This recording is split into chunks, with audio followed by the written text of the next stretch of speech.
సెలవిచ్చిన దాన్ని బట్టి యెహోవా సెలవిచ్చిన దాన్ని బట్టి వారు అతడు అడిగినటువంటి పట్టణమును అనగా ఎఫ్రాయిముల మన్య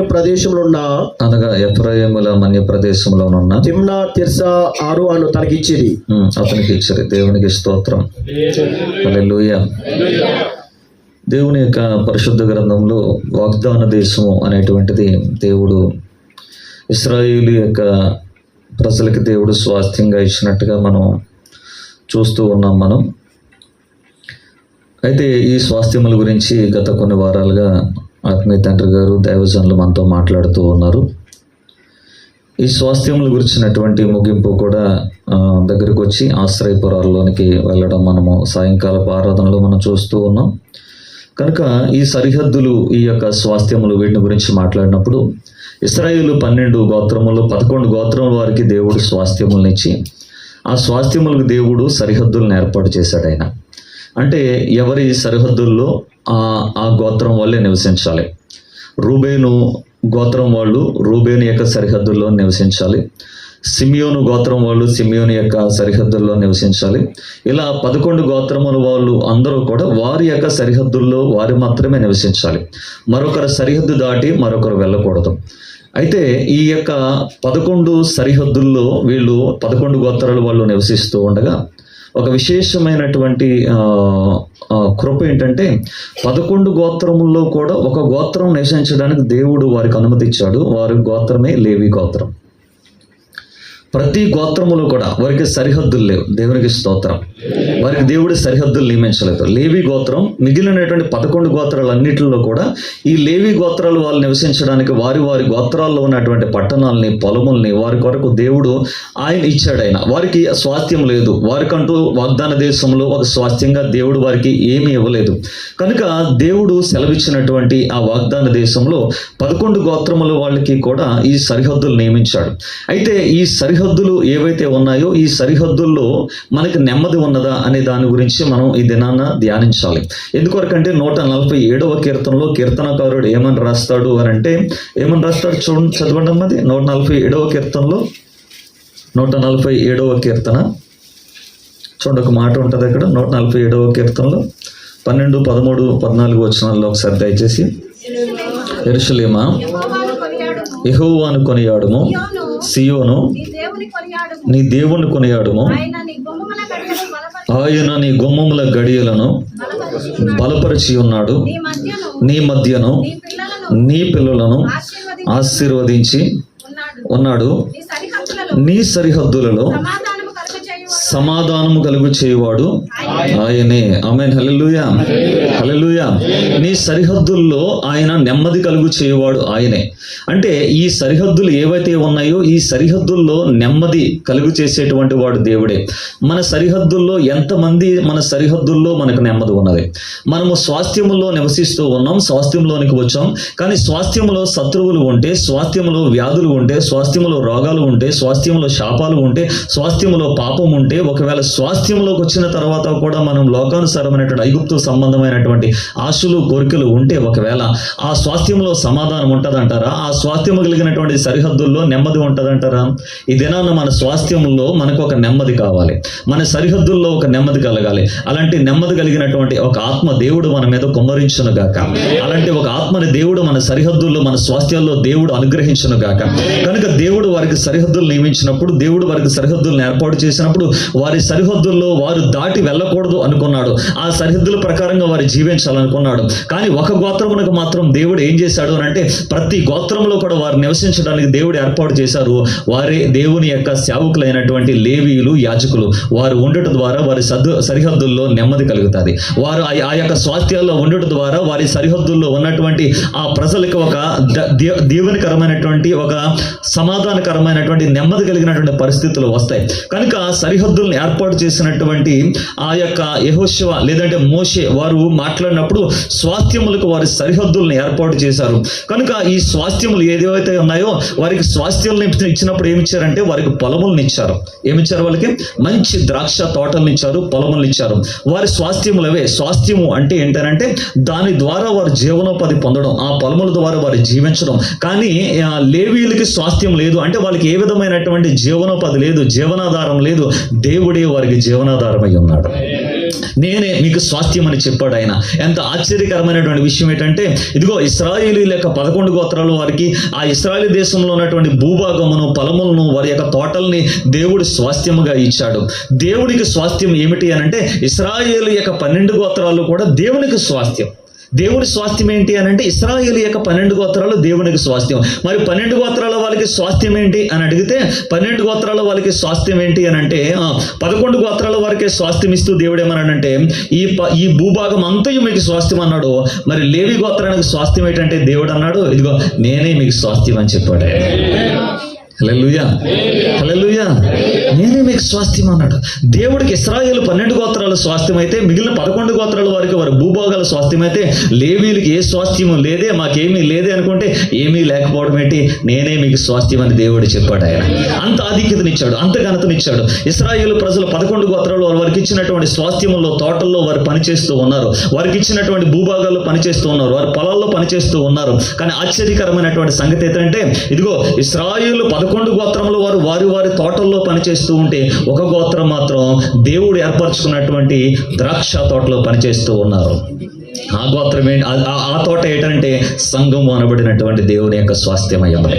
ఈ స్వాస్థ్యములు పని చేయుట కొరకు దేవుడు లేవీయులను ఏర్పాటు చేసుకున్నాడు. వారు సంఘము మధ్యన పనిచేస్తూ ఉంటారు, దేవుని ద్రాక్ష తోటలో పనిచేస్తూ ఉంటారు, దాని ఫలం కొరకు పనిచేస్తూ ఉంటారు, దానికి చుట్టూ గాడి కట్టడానికి ప్రయత్నం చేస్తూ ఉంటారు, దానికి నీరు పోయడానికి ప్రయత్నం చేస్తూ ఉంటారు, తోటమాలి పని చేస్తూ ఉంటారు.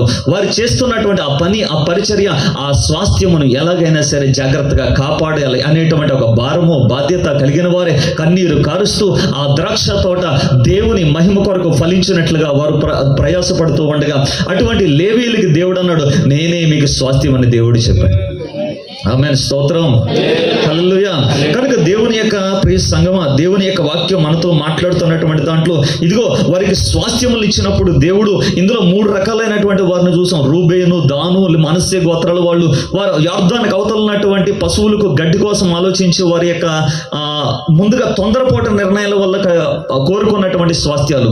రెండవదిగా మనం చూస్తూ ఉన్నాం, తీరుబడిగా ఏమన్నదిలే, పర్వాలేదులే, తీసుకొచ్చిలే అన్న వాళ్ళకి ఏదో చీట్లేసి వచ్చిన కాడికి తీసుకో, ఈ స్వాస్థ్యం అంటే తీసుకున్నటువంటి 7.5 గోత్రాలు వాళ్ళు. మిగిలినటువంటి ఆ గోత్రాలు మనం చూస్తూ ఉన్నాం. ఎవరు? యోధా గోత్రము, రెండవది ఎఫ్రాయిమీయుల గోత్రము. ఈ గోత్రములు మనం చూస్తున్నప్పుడు ఈ 1.5 గోత్రము, వీళ్ళు దేశమును గురించి మంచి సమాచారం ఇచ్చడం ద్వారా వాళ్ళు శ్రేష్టమైనటువంటి స్వాస్థ్యములు పొందారు. ఆ స్వాస్థ్యములు పొందినటువంటి వారిలో కాలేబు మరి శ్రేష్టమైన స్వాస్థ్యాన్ని పొందాడు. ఒక్క మాటలో చెప్పాలంటే స్వాస్థ్యంలో ప్రథమ ఫలమును పొందాడు, స్వాస్థ్యంలో ప్రథమ భాగమును పొందాడు. ఏంటి ఆ ప్రథమ భాగం, ప్రథమ యొక్క ఫలము ఏంటంటే హెబ్రోనును పొందాడు. హెబ్రోను ఏంటి?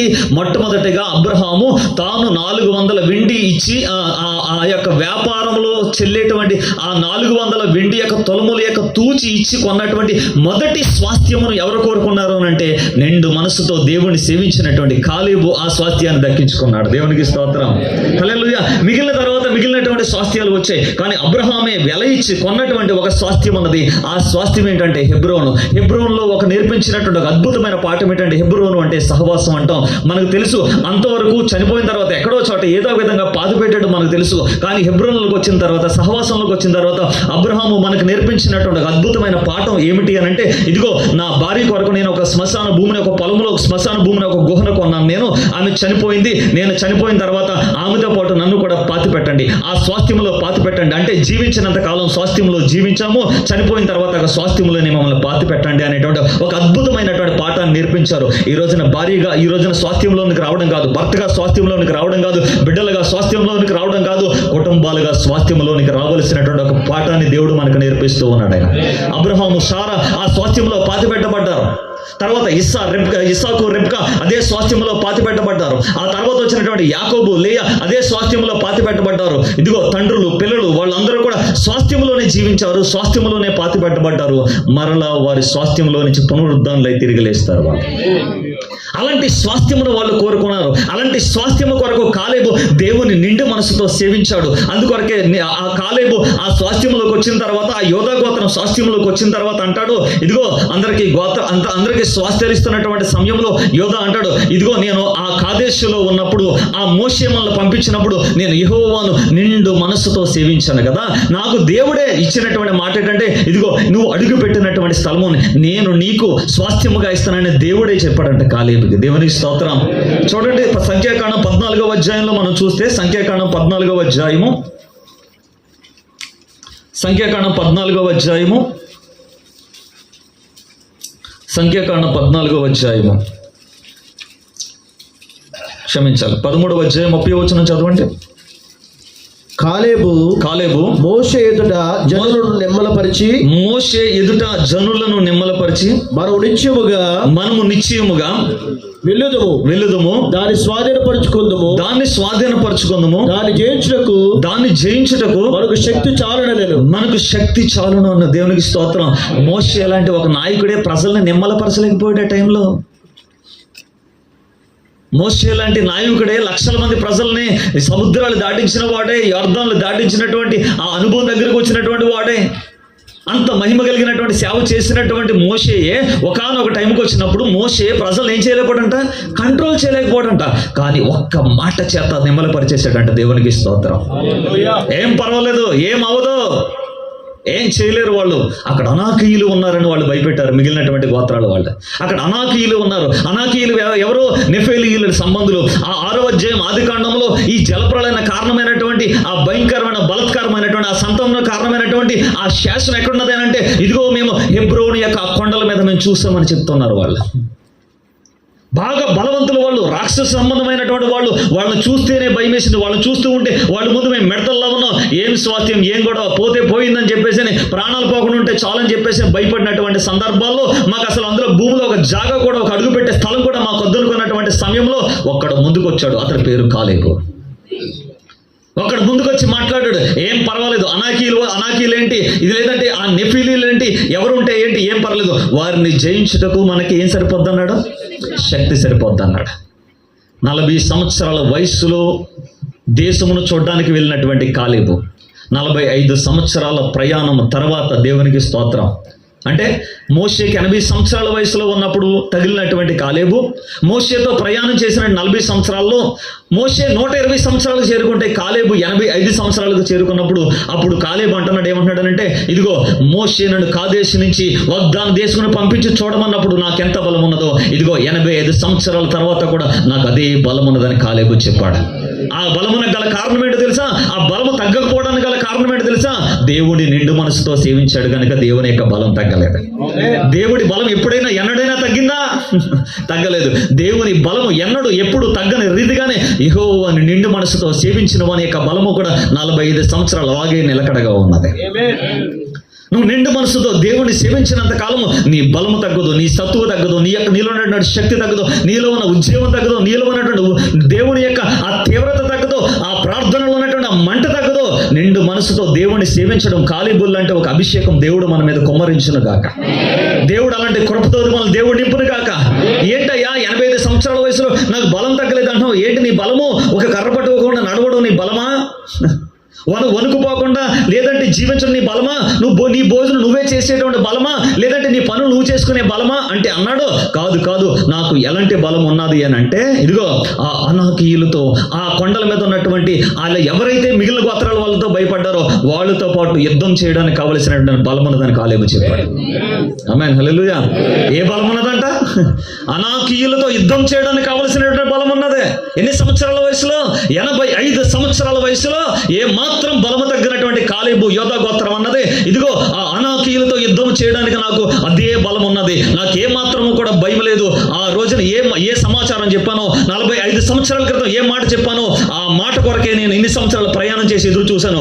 సమయం వచ్చింది, ఆ హెబ్రోన్ నాకు ఇచ్చి చూడు. ఆ కొండల మీద అనాకీయుల్ని తుత్తునీలుగా చేసి ఆ హెబ్రోన్లో స్వాస్థ్యమును దేవుడి కొరకు సంపాదించి ఒక దేవుని యొక్క సహవాసం ఏర్పాటు చేసి ఆ హెబ్రోనులో దేవుని యొక్క ద్రాక్ష తోటను నాటుతానన్నాడు.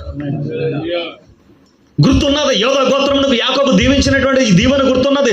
మొత్తం మిగిలినటువంటి 12 గోత్రాలు వాళ్ళు పిలిచి వారు దీవించినట్టు ప్రతి గోత్రాన్ని ఏమని దీవించాడో ఆ యొక్క ప్రతి వాని గుండెల్లో ఉన్నదో లేదో తెలియదు, కానీ యోధా గోత్రములో మాత్రం, కాలేబు గుండెల్లో మాత్రం యాకోబు దీవించినటువంటి దీవెన మాత్రం అలాగే పదులముగా ఉన్నది. ఏమన్నాడు? ఇదిగో యోధా కొదమ సింహం, అతడు లేచినప్పుడు అతను ఆపగలిగిన వాడేవాడు.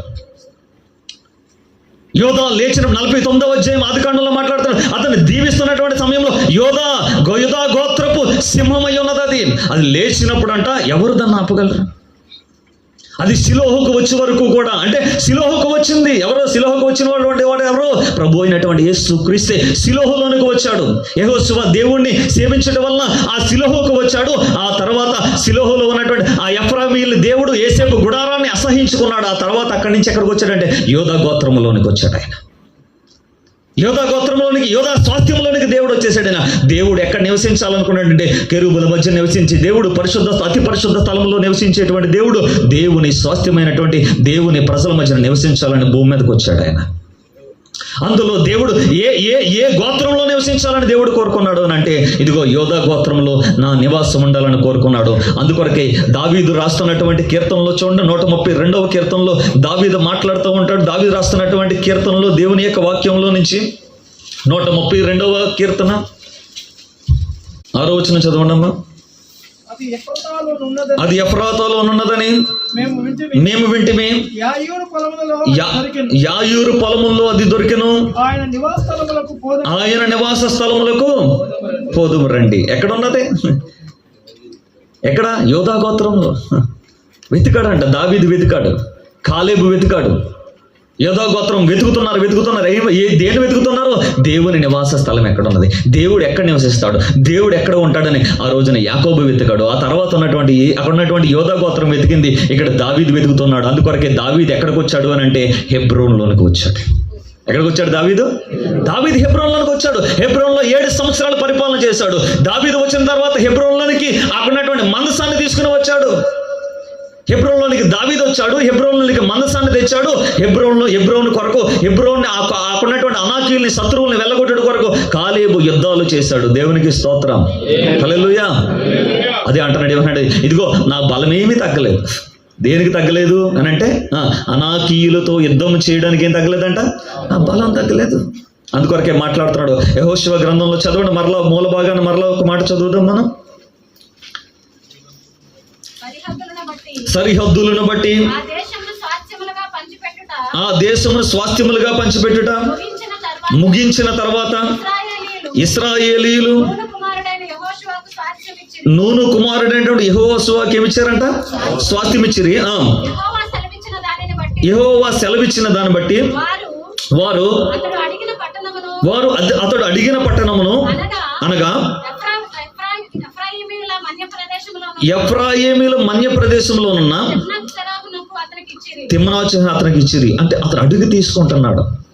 ఇదిగో నాకు ఈ పట్టణం కావాలి, నాకు అడిగి తీసుకుంటున్నాడు. అంటే అడిగి తీసుకుని అంత స్వాతంత్రతని దేవుడి దగ్గర వాళ్ళు సంపాదించుకున్నారు. వాళ్ళు నాకు ఇది కావాలి, నాకు ఇది కావాలి, నాకు ఇది కావాలి, నాకు ఇది కావాలి అనేటువంటి స్వాతంత్రాన్ని వాళ్ళు సంపాదించుకున్నారు. వాళ్ళు ఇదిగో తీసుకోలే అనేటువంటి ఇది అల్ల కాదు, ఏదో ఇచ్చిన కాదు, ఏదో తీసుకోలే కాదు. వాళ్ళు అడిగి తీసుకునేటువంటి స్వాతంత్రాన్ని వాళ్ళు సంపాదించుకున్నారు. వారు అడిగి తీసుకునేటువంటి నిండు మనసును వాళ్ళు దేవుని కలిగి ఉన్నారు. వారు అడిగి తీసుకునేంత దేవునితో సంబంధాన్ని, సహవాసాన్ని వారు కలిగి ఉన్నారు. అందుకొరకే కాలేబులు, యెహోషువల గురించి మనం మాట్లాడినప్పుడు వారి స్వాస్థ్యములంట మాకు అప్పుడు చెప్పావు కదా, ఏమని చెప్పావు? ఇది నువ్వు తీసుకో అని చెప్పావు కదా, మా స్వాస్థ్యాలను మాకు ఇవ్వమని చెప్పేసిన వాళ్ళు అడిగారంట. అందుకొరకే యెహోషువ గ్రంథం 14వ అధ్యాయంలో దేవుని యొక్క వాక్యంలో చూడండి, 14వ అధ్యాయము 7వ వచనంలో మాట్లాడతాడు. దేశమును వేగు చూచుటకు యెహోవా సేవకుడైన మోషే కాదేశు బర్నేలు నన్ను పంపినప్పుడు నేను 40 ఏండ్ల వారును ఎవరికి భయపడక నేను చూసినట్టుగానే చెప్పాను. దేవునికి స్తోత్రం. నేనేం చూశాను అదే చెప్పాను. ఎవ్వరికి భయపడలేదు. అనాకీడా భయపడలేదు, నెఫీలుడా భయపడలేదు, అమోరీడా భయపడలేదు, మరొకడా భయపడలేదు. వాళ్ళు నేను చూడలేదు, వాళ్ళ బలమా నేను పట్టించుకోలేదు. ఎందుకొరకంటే నా బలం అయ్యి ఉన్నటువంటి దేవుడి ముందు ఏ బలమో నిలబడదని కాలేబు నమ్మాడు. ఆమేన్, హల్లెలూయా, హల్లెలూయా. కనుక నేను ఎవ్వరికి భయపడలేదని చెప్పాడు. మాట్లాడి నాతో కూడా బయలుదేరి వచ్చిన నా సహోదరులు జనుల హృదయమును కరుగ చేయగా నేను నా దేవుడైన యెహోవా యెహోవాను నిండు మనసుతో సేవించుదును గనుక 9వ వచనంలో అంటాడు, నీవు నా దేవుడైన యెహోవాను నిండు మనసుతో సేవించి అనుసరించుదువు గనుక నీవు అడుగు పెట్టిన భూమి నిశ్చయముగా నీకు నీ సంతానానికి స్వాస్థ్యంగా ఉంటది అన్నాడు. హల్లెలూయా. నువ్వు అడుగు పెట్టిన భూమి, నువ్వు అడుగు పెట్టిన భూమి, నువ్వు అడుగు పెట్టిన భూమి, నువ్వు అడుగు పెట్టినటువంటి భూమి ఏ భూమో తెలుసా? ఒకప్పుడు అబ్రహాము స్వాస్థ్యంగా కొన్నటువంటి భూమి అది. వెల ఇచ్చి కొన్నటువంటి భూమి అది. అది వెల ఇచ్చి కొన్నటువంటి పొలం అది. నువ్వు అడుగు పెట్టినటువంటి మొట్టమొదట నువ్వు అడుగు పెట్టింది నీకే కాలేబు అన్నాడు. దేవునికి స్తోత్రం. హల్లెలూయా. ఫస్ట్ నీదే నీదే నీదే. దేవుడు చెప్పేసాడు నీదే, ఇది నీదే అన్నాడు. అబ్బో అక్కడ ఏమున్నది ఏంటి అని అంటే దేవుడు దాని పట్ల ప్రణాళిక కలిగి ఉన్నాడు. ఆ స్వాస్థ్యం పట్ల దేవుడు ఒక ఉద్దేశం కలిగి ఉన్నాడు. చిన్న విషయం కాదు. దీని గురించి మాట్లాడతాడు. అబ్రహాము సారాల సమాధి మాత్రమే కాదు, హిస్టారికల్ గా చారిత్రపరంగా చెప్తారు. ఆదాము అవ్వల యొక్క సమాధి కూడా అక్కడే ఉందని హెబ్రీలో ఉన్నటువంటి యూదులు నమ్ముతారు ఈ రోజుకి కూడా. ఆ స్వాస్థ్యముల విషయంలో అంత వాళ్ళకి పట్టుదల. నెహెమియా ఏడ్చి కన్నీరు కాల్చినప్పుడు నా పితరుల సమాధులు ఉండేటువంటి పట్టణము పడుద్రోయబడి ఉండగా, కాలిపోయి ఉండగా ఈ రోజు నేను ఎలా సంతోషంగా ఉండగలనని సమాధుల గురించి మాట్లాడేంత ధైర్యం చేసినటువంటి వాడు నెహెమియా. సమాధుల పట్ల అంత, వాళ్ళ స్వాస్థ్యముల పట్ల అంత ప్రేమ కలిగి ఉన్నారు. వాళ్ళ స్వాస్థ్యముల మీద అంత మక్కువ కలిగి ఉన్నారు. అందుకొరకే దైవజనులు చాలాసార్లు అంటూ ఉంటారు, మనల్ని దేవుడు పెండ్లు కుమార్తెగా ఉండడానికి పిలిచాడు. ఎందుకు? విందు కోసం అని చెప్పేసిన భోజనాల కోసం వెళ్ళేటువంటి ఆలోచనలతో ఎందుకు వెళ్ళడం? శోషాను కోటలో మనల్ని పెండ్లు కుమార్తెగా ఉండేటువంటి భాగ్యం ఇచ్చి పిలిచాడు ఆయన. దాని పెండ్లు కుమార్తె యొక్క స్థానంలో ఉండడానికి 100% ప్రయత్నం చేద్దాం. మనం 100% పెండ్లు కుమార్తెగా నిండు మనసుతో దేవుణ్ణి ఆరాధించేవారుగానే మనం ఉందాం. మనం వెళ్ళి భోజనం చేసి వచ్చేసేవారుగా కాకుండా దేవుణ్ణి ఆరాధించేటువంటి విషయంలో నిండు మనసుతో దేవుణ్ణి సేవించాలి మనం. అందుకొరకే అన్నాడు, కాలేబు అన్నాడు, ఏమన్నాడు అంటే, ఇదిగో నేను అడుగు పెట్టినటువంటి భూమి నీకు నిశ్చయముగా ఉన్నది అంటాడు. 11వ వచనంలో చెప్తాడు, మోషే నన్ను పంపినప్పుడు నాకెంత బలము, నేటి వరకు అంతే బలం ఉన్నది. యుద్ధము చేయుటకు గాని వచ్చుచు పోవుటకు గాని నాకెప్పుడు ఎట్లు బలం ఉన్నది అని చెప్పేమంటాడంటే, కాబట్టి ఆ దినమున యెహోవా సెలవిచ్చినటువంటి ఈ కొండ ప్రదేశమును నాకు దయచేయము. అనాకీయుల ప్రాకారము గల గొప్ప పట్టణములను, అనాకీయుల ప్రాకారములు కలిగినటువంటి గొప్ప పట్టణమును, అక్కడ ఉన్నటువంటి సంగతి ఆ దినము నీకు వినబడెను, ఆ దినము నీకు వినబడను. దేవునికి స్తోత్రం. హల్లెలూయా. ఎందుకు కోరుతున్నాడు? ఇప్పుడు అందరూ ఎవరికి భయపడ్డారో, దేనికి భయపడ్డారో, 85 సంవత్సరాల వయసు వచ్చినటువంటి కాలేబు మాత్రం గుండెల్లో మనసులో ఏం పెట్టుకున్నాడు తెలుసా? ఎప్పుడైనా అనాకీయుల్ని ఆ కొండ మీద నుంచి ఏం చేయాలి? ఆ అనాకీయుల్ని కొండ మీద నుంచి ఎందుకొరకంటే ఇది నా తండ్రి అయినటువంటి అబ్రహాము వెల ఇచ్చి కొన్నటువంటి స్థలం ఇది, ప్రాంతం ఇది. ఎవడో వచ్చి స్వాధీనం చేసుకుని, ఎవడో వచ్చి ఆక్రమించుకుని ఉంటే నేనెందుకు చూడాలి? ఇది నా తండ్రి భూమి, ఇది నా తండ్రి స్వాస్థ్యము, ఇది నా తండ్రి రాజ్యము. ఇందులో సాతాను వచ్చి వాడు రాజ్య పరిపాలన చేస్తూ ఉంటే, వాడు అధికారం చేస్తూ ఉంటే, వాడి లోకంలో ఉన్నటువంటి ప్రజల మీద వాడు చలాయిస్తూ ఉంటే నేనెందుకు ఊరుకోవాలి? ఆయన తుత్తినీలుగా నరికి నా దేవుని యొక్క రాజ్యం మరలా నా తండ్రికి అప్పగించాలనేటువంటి ఒక లోపల ఒక తీవ్రత కలిగిన వాడే కాలేబు దేవుని కొరకు యుద్ధాలు చేశారు. ఆమేన్. హల్లెలూయా. దేవుని యొక్క రాజ్యం మీద సాతాను యొక్క ఆధిపత్యం ఏంటి? దేవుని యొక్క రాజ్యం మీద సాతాను యొక్క అధికారం ఏంటి? దేవుని ద్రాక్ష తోట మీద ఇజ్రాయేల్ యొక్క అధికారం ఏంటి? మొదటి రాజుగారు 21వ అధ్యాయంలో అక్కడ ఆహాబు తనకున్నటువంటి నగర పక్కన ఒక ద్రాక్ష తోట ఉంటే ఆ ద్రాక్ష తోట మీద ఇష్టపడ్డాడంట, మక్కువ పడ్డాడంట. దేని కొరకు అని అంటే, దేని కొరకు? కూర తోట వేసుకుందామనంట. దేని కొరకు? కూర తోట వేసుకుంటావా? ద్రాక్ష తోట స్థానములో, సంఘ ద్రాక్ష తోట స్థానములో, దేవుడు ఏర్పరచుకున్నటువంటి సంఘ ద్రాక్ష తోట స్థానంలో యేసు క్రీస్తు తన స్వరక్తమిచ్చి సంపాదించుకున్నటువంటి ద్రాక్ష తోటలో ఆహాబు ఏమనుకున్నాడు తెలుసా? ఇదిగో ఇక్కడ నాకు ఈ ద్రాక్ష తోట కావాలి, ఈ పొలము కావాలి. దేని కొరకయ్యానంటే కూర మొక్కలు వేసుకుంటాడంట అన్నాడు. 21వ అధ్యాయంలో ఇదిగో పిలిచి అన్నాడు. ఏమన్నా మాట్లాడాడు? నాబోతు ఏమని మాట్లాడాడు? ఈ ద్రాక్ష తోట నాకు కావాలితే దీనికి వెలేస్తాను, లేదంటే దీనికి సంబంధించినటువంటిది ఇంకో పొలం ఇస్తాను, ఇంకో తోట ఇస్తానంటే అతడు అన్నాడు, నా పిత్రార్జితంగా ఇచ్చినటువంటి స్వాస్థ్యం ఇది, నేను నీకు ఇవ్వలేనని రాజుతో చెప్పాడు. దేవునికి స్తోత్రం. స్వాస్థ్యం అంటే ఏంటో తెలుసా? రాజులు అడిగినా ఇవ్వలేనటువంటిదే స్వాస్థ్యం. అదే రాజే వచ్చి అడిగినా సరే, రాజు అడిగిన తర్వాత కాదంటే శిరస్సు తీసేస్తారని తెలుసు, తల తీసేస్తారని తెలుసు. తల పోయినా పర్లేదు, స్వాస్థ్యం పోకూడదు. ప్రాణం పోయినా పర్లేదు, స్వాస్థ్యం పోకూడదు. ఎందుకొరకంటే మన స్వాస్థ్యం దేవుడు పరలోకమందు భద్రపరిచి ఉంచాడు. క్షయమైపోయే స్వాస్థ్యాలు కాదు, మట్టిలో కలిసిపోయేటువంటి స్వాస్థ్యాలు కాదు. క్షయము కానటువంటి ఒక స్వాస్థ్యాన్ని దేవుడు పరలోకమందు మన కొరకు దాచి ఉంచాడు. ఆయన వాగ్దాన దేశంలో దాచి ఉంచాడు. ఆయన క్షయమైపోయేటువంటి ధనం కొరకు, క్షయమైపోయే ఆహారం కొరకు, క్షయమైపోయేటువంటి భూ సంబంధమైనటువంటి ఈ కట్టడాల కొరకు, వస్తువుల కొరకు, బంగారం కొరకు, వెండి కొరకు కాదు. క్షయము కానీ అక్షయ బీజమైన దేవుని వాక్యము నీలో నివసిస్తే నిన్ను అక్షయుడిగా మార్చేస్తుంది. నేను క్షయిత లేనటువంటి ఒక జీవితాన్ని, ఒక దేవుని మహిమ కలిగినటువంటి ఒక జీవితాన్ని, యుగ యుగాలు దేవునికి వారసుడిగా, నిత్య జీవానికి వారసుడిగా మార్చగలిగినటువంటి ఒక స్వాస్థ్యమును దేవుడు నీ కొరకు భద్రపరిచాడు. అయినా దాన్ని సంపాదించుకోవడానికి ఈ దినాన్ని నువ్వు దేవుని యొక్క వాక్యములో నుంచి, దేవుని యొక్క కృపని, దేవుని యొక్క ప్రత్యక్షతల్ని సీయోనుల నుంచి నువ్వు చూడగలగాలి. ఆమేన్, స్తోత్రం, హల్లెలూయా. యేసు క్రీస్తు వారు ఉపమానంలో చెప్పినప్పుడు ఆ 13:44 మాట్లాడతాడు. తినవసరం లేదు కానీ ఇదిగో పరలోక రాజ్యము పొలంలో దాచబడినటువంటి ధనమును పోలి ఉన్నదంట. ఒకడు దాన్ని కనుగొన్నాడంట. కనుగొని దాన్ని ఏం చేశాడంటే తనకున్నదంతా అమ్మేసి దాన్ని ఏం చేశాడు తెలుసా? ఆ పొలమును కొన్నాడంట. ఎందుకొరకంటే పొలమును కొంటే తప్ప అందులో ఉన్నటువంటి దాచబడిన ధనాన్ని మనము సంపాదించుకోలేము. అందుకొరకే అబ్రహాము ఆ పొలాన్ని ఎందుకు కొన్నాడు తెలుసా? అక్కడ ఒక స్వాస్థ్యం ఉన్నది. దావీదు 132వ కీర్తనలో ఆ యాయూరు పొలములో ఉన్నదని తెలుసుకున్నాడు, ఎఫ్రాతాలో ఉన్నదని తెలుసుకున్నాడు. వెళ్ళాడు, అక్కడ ఉన్నటువంటి ఆ పొలాన్ని కొన్నాడు. ఎందుకయ్యా వారి పొలాలను కొన్నారు అంటే ఇదిగో పరలోక రాజ్యం అనేటువంటిది ఒక పొలముగా ఉన్నది, అందులో ఒక దాచబడిన ధనం ఉన్నది, అది నీ స్వాస్థ్యమై ఉన్నది. ఆ పొలంలో ఉన్నటువంటి దాచబడినటువంటి ఆ ధనమును చూడగలగాలి, దాన్ని కనుగొనాలి, దాన్ని తెలుసుకోవాలి. ఆ స్వాస్థ్యమును తెలుసుకున్న తర్వాత, దాన్ని కనుగొన్న తర్వాత దాని ముందు ఈ లోకంలో ఉన్నది ఏది కూడా నీకు ఎక్కువ కాకూడదు. అందుకొరకే కనుగొన్న అతను ఏం చేశాడంటే తనకు ఉన్నదంతా అమ్మి అని రాయబడి ఉన్నది. ఏం చేశాడంట?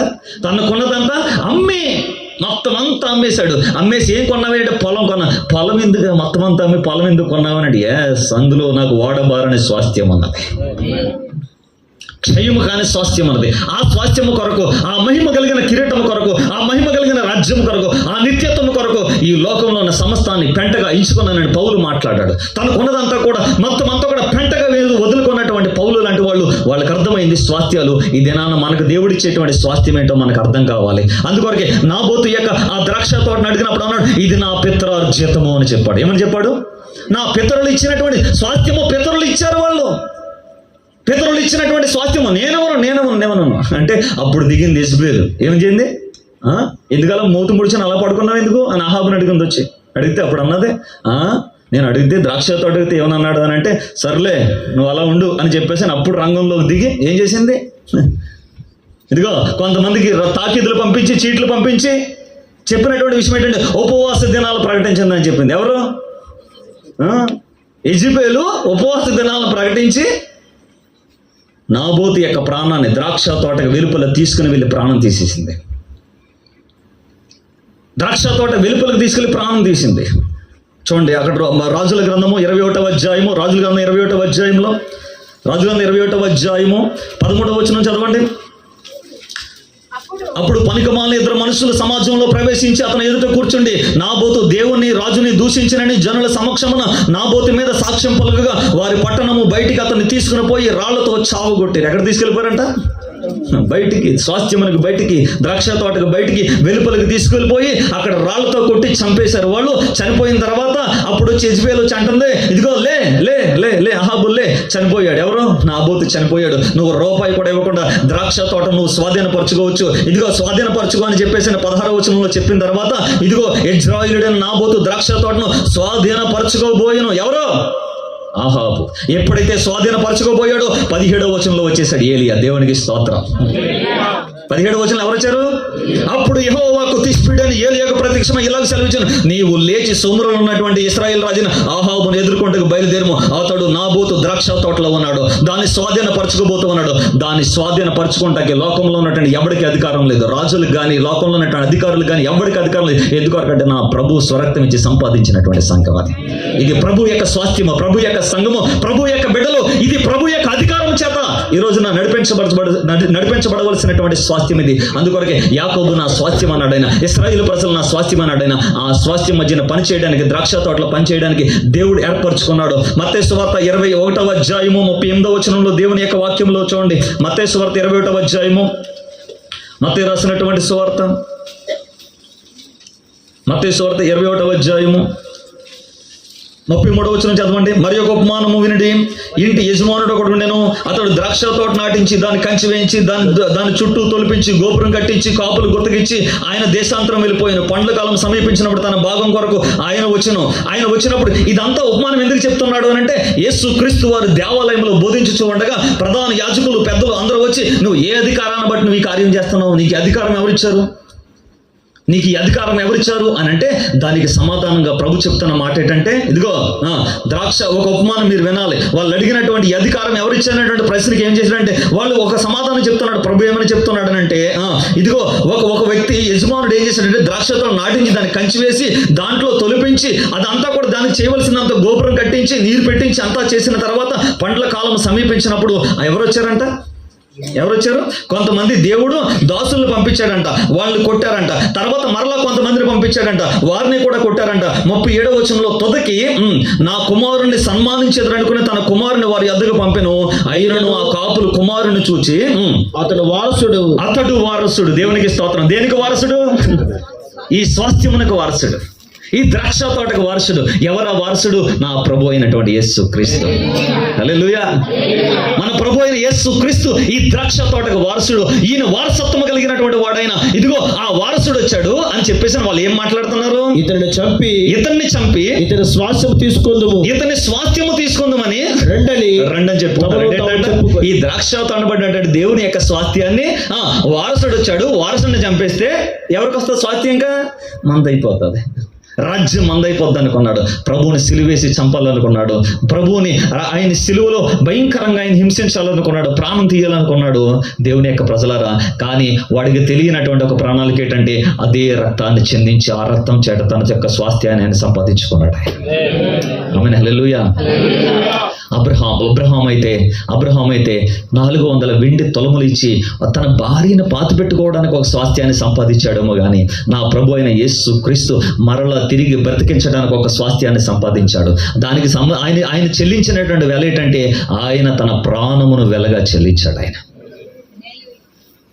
ఈ స్వాస్థ్యమును కాపాడుకోవడానికి, ఈ ప్రాణాన్ని కాపాడుకోవడానికి, ఈ ఆత్మను రక్షించుకోవడానికి, ఈ మట్టి దేహంలో ఉన్నటువంటి మనల్ని ఎలాగైనా నిత్య జీవానికి తీసుకుని వెళ్ళాలంటే, ఈ స్వాస్థ్యంలో నుంచి ఎక్కడి నుంచి మనల్ని ఒక మహిమ కలిగినటువంటి పరలోక సంబంధమైనటువంటి దేశములో, ఒక నిత్యత్వం కలిగినటువంటి ఆ దేశములో, అక్కడ నీకు ఒక స్వాస్థ్యాన్ని, అక్కడ ఒక నివాసాన్ని, అక్కడ ఒక పట్టణాన్ని దేవుడు నీ కొరకు ఆలోచించి దాని కొరకు నిన్ను సంపాదించుకోవడానికి, దేవుడు నిన్ను ఎలాగైనా ఆ స్వాస్థ్యంలోనికి తీసుకుని వెళ్ళడానికి ఆయన చెల్లించినటువంటి వెల ఏంటో తెలుసా? ఏంటమ్మా? తన ప్రాణమును ఆయన చెల్లించాడు, తన ప్రాణాన్ని దారపోసాడు. ఆయన తన వెల ఇచ్చి ఆయన చెల్లించినటువంటి ఆ యొక్క వెల ద్వారా ఈ రోజున ఈ స్వాస్థ్యమైనటువంటిది ఈ భూమి మీద ఉన్నది.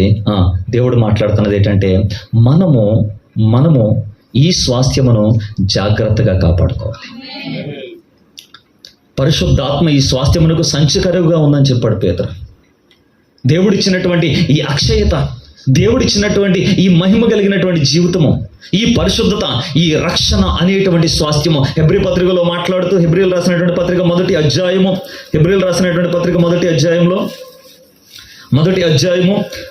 14వ వచనం చదవండి.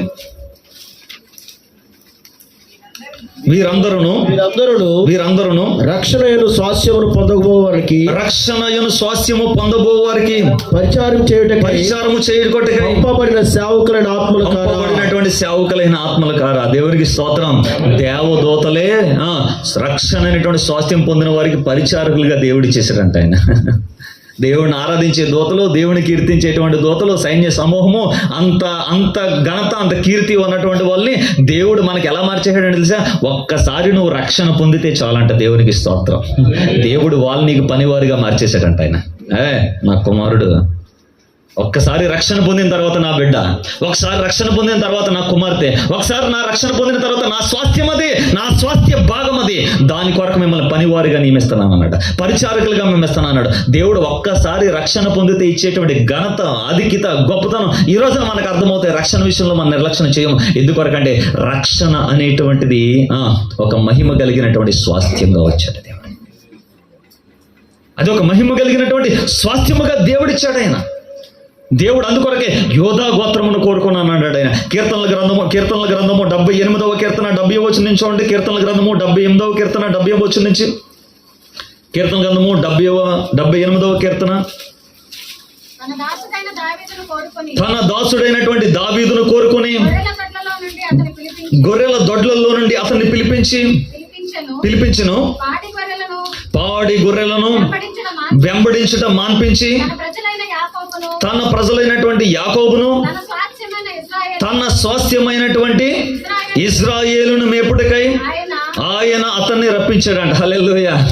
ఎవరిని రప్పించాడు? ఆయన దావీదుని రప్పించాడు. దేని కొరకయ్యా దావీదుని రప్పిస్తున్నావు? యెషయా అనుకుంటున్నాడు, పాడి గొర్రెలు ఉన్నాయి, పాలు ఇచ్చే గొర్రెలు ఉన్నాయి, చిన్న చిన్న పిల్లలు ఉన్నాయి, వాటిని వదిలేసి రమ్మంటున్నావేటి? ఓ నాతాను, వాటిని వదిలేసి రమ్మంటున్నావేటి అని అంటే, ఇదిగో పాడి గొర్రెలను మేపడం కాదు, నా స్వాస్థ్యమైనటువంటి ప్రజలను మేపడానికి దావీదు లాంటి వాడు కావాలనుకున్నాడు దేవుడు కోరుకున్నాడంట. అసలు పాడి గొర్రెల్ని మేపుతున్నటువంటి ఆ విధానం చూస్తూ ఉంటే, పాడి గొర్రెల మీద చూపిస్తున్నటువంటి ప్రేమ మమకారాలు చూస్తూ ఉంటే దేవుడు మురిసిపోయి దేవుడు అనుకున్నాడంట, ఎలాంటి వాడు నా స్వాస్థ్యం మీద ఉంటే, ఎలాంటి వాడు నా స్వాస్థ్యంలో ఉంటే, ఎలాంటి ఒక గోత్రము నా ప్రజలకి రాజై ఉంటే అనుకున్నాడు ఆయన. అంతే, దేవునికి స్తోత్రం. తీసుకొచ్చాడు, పాడి గొర్రెల్ని వెంబడించడం మాన్పించి ఏం చేశాడంట, తన ప్రజలైన యాకోబును అనగా తన స్వాస్థ్యమైన ఇశ్రాయేలు మేపుటకై అతన్ని రప్పించును. అతడు వచ్చి ఏం చేశాడు తెలుసా? అతడు యథార్థ హృదయుడై వారిని పాలించను. ఎలా పాలించాడంట? వాళ్ళని యథార్థ హృదయంతో పాలించాడంట. నా గోత్రానికి ఎక్కువ, మరో గోత్రానికి తక్కువ లేదు, అసమానతలు లేదు, ఒకరు ఎక్కువ ఒకరు తక్కువ లేదు, అందరి విషయంలోని యథార్థ హృదయం కలిగిన వాడే వారిని పరిపాలించను. కార్యములు యందు నేర్పరి అయి వారిని నడిపించను. దేవునికి స్తోత్రం. హల్లెలూయా. దేవుడి కొరకు చేస్తున్న ఏ కార్యమైనా సరే, దేవుడి కొరకు చేస్తున్న ఏ పనైనా, సంఘం కొరకు చేస్తున్నటువంటి ఏ పనైనా, ఒక బిడ్డ కొరకు, ఒక వ్యక్తి కొరకు, ఒక కుటుంబాన్ని కట్టడం కొరకు, ఒక కుటుంబాన్ని కాపాడడం కొరకు, ఒక కుటుంబాన్ని రక్షించడం కొరకు చేస్తున్నటువంటి ఏ పని అయినా సరే ఎలా చేస్తున్నాడంటే ఒక నేర్పరి అయినటువంటి పని చేస్తున్నటువంటి విధానంలో ఆ కుటుంబాలని, ఆ జీవితాలని, ఆ వ్యక్తుల్ని, ఆత్మల్ని, ఆ స్వాస్థ్యాల్ని కడుతున్నాడంట దావీదు. అందుకొరకు కదా దేవుడు యోధా గోత్రాన్ని కోరుకున్నది. అందుకొరకు కదా దేవుడు సియోను పర్వతం ఆయన కోరుకున్నది. 68వ వచనంలో అంటాడు, యోధా గోత్రమును తాను ప్రేమించినటువంటి సియోను పర్వతమును ఆయన కోరుకొనెను. తాను అంతరిక్షమును కట్టినట్టు, తాను భూమిని నిత్యముగా స్థాపించినట్లు ఆయన తన పరిశుద్ధ మందిరమును కట్టించెను. తన దాసుడైన దావీదును కోరుకొని గొర్రెల దొడ్లలో నుంచి ఎక్కడ తీసుకొచ్చాడంట? ఆయన స్వాస్థ్యంలోనికి తీసుకొచ్చాడు. ఇదిగో దావీదు రా. ఎక్కడికి ప్రభు అంటే, రా చెప్తాను రా, నువ్వు యోధా గోత్రం, కాలేబు సంపాదించినటువంటి ఆ సియోను పర్వతం ఉన్నదే, అబ్రహాము కొన్నటువంటి ఆ స్వాస్థ్య భూభాగం ఉన్నదే, నా ప్రభు అయిన యేసు క్రీస్తు జన్మించినటువంటి ఆ యోధా బెత్లెహేం ఉన్నదే, నువ్వు ఆ గోత్రానికి సంబంధించిన వాడు. నువ్వు ఎక్కడో ఉండిపోయావంటే ఆ గోత్రానికి సంబంధించిన వాడు నువ్వు. రా, నిండు మనసుతో దేవుణ్ణి ఆరాధించినటువంటి కాలేబు గోత్రంలో పుట్టినవాడు నీవు. నా కొరకు నువ్వు కీర్తనలు రాయాలి, నా కొరకు నువ్వు ఆరాధకుడిగా మారాలి, నా కొరకు నువ్వు ఏపో ధరించిన వాడు దేవుని సన్నిధిలో నాట్యము చేయాలి, నువ్వు నా ప్రజలు నువ్వు పరిపాలించాలి. నువ్వు రా. ఎక్కడో ఉండిపోతే ఎలాగా? పాడి గొర్రెల దగ్గర ఉండిపోతే ఎలాగా? నీవు వస్తే నా ప్రజల్ని పరిపాలించడంలో ఒక నేర్పరి అయిన శిల్పకారుని వలె, ఒక నేర్పరి అయిన పనివాడి వలె నా ప్రజల్ని నువ్వు నడిపించాలి, నా ప్రజలను పరిపాలించాలి, నా ప్రజల్ని నువ్వేం చేయాలంటే మేపాలి అన్నాడు ఆయన. మేపడం అంటే ఏంటండి? అలా కంటిన్యూస్గా పెట్టడమే మేపడం అంటే. దావీదు ఉన్నంతకాలం ఇశ్రాయేలు ప్రజలకే కూర్చోబెట్టి మేపినట్టు మేపాడంట. దేవునికి స్తోత్రం. దేవుడు అరణ్యంలో అలా కూర్చునుంటే ఆహారం మన్నా దిగొచ్చినట్టుగా దావీదు రాజు అన్నంత కాలంలో ఇశ్రాయేలు ప్రజలను దావీదు ఏం చేశాడంటే తెలుసా? అలా మేపాడంట, ఆ స్వాస్థ్యాన్ని అలా మేపాడనంట. దేవునికి స్తోత్రం. హల్లెలూయా. అందుకొరకే మా అంతరిక్షాన్ని కట్టినట్లంట, ఆకాశం విశాలపరిచి నక్షత్రాలను ఇలా పెట్టినట్లుగా దేవునికి స్తోత్రం. దేవుడు తన పరిశుద్ధ మందిరాన్ని కట్టాడంట. అలా కట్టి ఎవరిని తీసుకొచ్చాడు? పాడి గొర్రెలు మేపుకునేటువంటి దావీదుని తీసుకుని వచ్చి తన స్వాస్థ్యంలో తన ప్రజల మీద ఆయన రాజుగా చేశాడు. ఎందుకొరకంటే అతడు తన ప్రజల్ని యథార్థ హృదయంతో పరిపాలిస్తాడు. తన ప్రజల్ని ఒక నేర్పరి కలిగినటువంటి వాని వల్లే వారిని పరిపాలిస్తాడు, వారిని నడిపిస్తాడు, వారి ముందు ఉంటాడు. అవసరమైతే తానే ముందు ప్రాణం పోగొట్టుకోవడానికి ముందు వరుసలో నిలబడతాడు. అందుకొరకే దేవుడు దావీదును కోరుకున్నాడు. ఆ దావీదును కోరుకున్న దేవుడే నిండు మనసుతో దేవుని సేవించగలిగితే, దేవుని కొరకు నిండు మనసుతో దేవుని ఆరాధించగలిగితే, దేవుని కొరకు దేవుని బిడ్డల విషయాల్లో, కుటుంబాల విషయంలో, వారి స్వాస్థ్యముల విషయంలో మనము ఒకవేళ దావీదు లాంటి నిండు మనసు కలిగినటువంటి, ఒక కాలేబు లాంటి మనసు, యోధా గోత్రము లాంటి వారు ఉంటే మనకు హెబ్రోన్లో స్వాస్థ్యం దొరుకుతుంది. సియోను పర్వతం మీద మీద గొర్రె పిల్లతో పాటు కూడా మనం సదాకాలము ఆయన ఆరాధించే వారంగా ఉంటాం. ఇలాంటి కృప దేవుడు మనకి, మన యొక్క కుటుంబాలకి, మన సంఘములన్నింటికీ దేవుడు దయచేసి దీవించి ఆశీర్వదించును గాక. ఆమె తల్లు వంచితే ప్రార్థన చేసుకుంటాం.